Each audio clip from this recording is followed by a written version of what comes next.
Who was Leonardo? We know a lot about him. He was an illegitimate son of a Florentine notary. His family were in Vinci, though his father was making his profession in Florence, and a peasant girl called Caterina. Not a very promising beginning. He was brought up in his grandfather's household and a kind of extended family with an uncle, and at some point went to Florence to be apprenticed as an artist to Andrea del Verrocchio. Verrocchio also worked in virtually every medium, in sculpture, in painting. He did engineering, so it's a fantastic education. Verrocchio was an all-rounder. Leonardo picks up on that. The Florentine artists also, some of them worked as engineers, they worked as architects, so there were these universal men, the people who did lots of stuff, and Leonardo did it to an even greater degree. And he obviously practiced as a painter, completing probably no more than 20 paintings or so, but also worked as an engineer. He researched anatomy, he researched geology, he researched optics. He wanted to know why the world looks like it does. And if he could really understand why things look like they do, in motion, in colour, in the optics of it, the physics of it, then he would be able to make his paintings in keeping with nature. So his paintings would be, as it were, a second nature.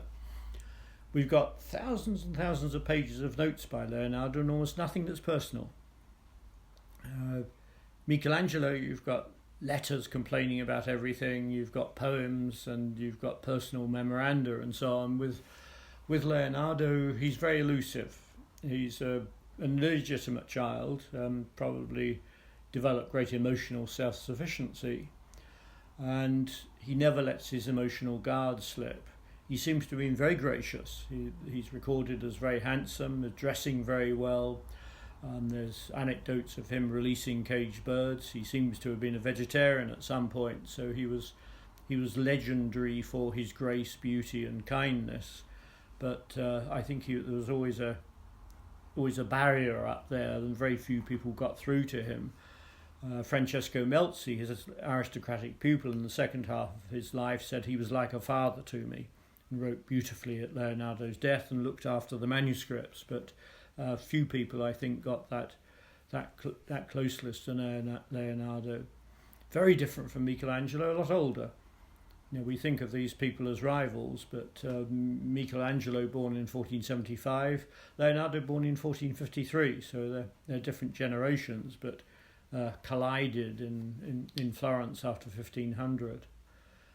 Elusive figure. If I was asked, do I know him after 50 years of looking at him, I would say I've got a pretty good idea how his mind works.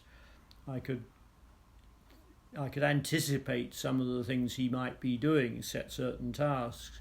But if you say, do I really get a grip upon him as an emotional being, it's very elusive, and I wouldn't claim to have done that at all.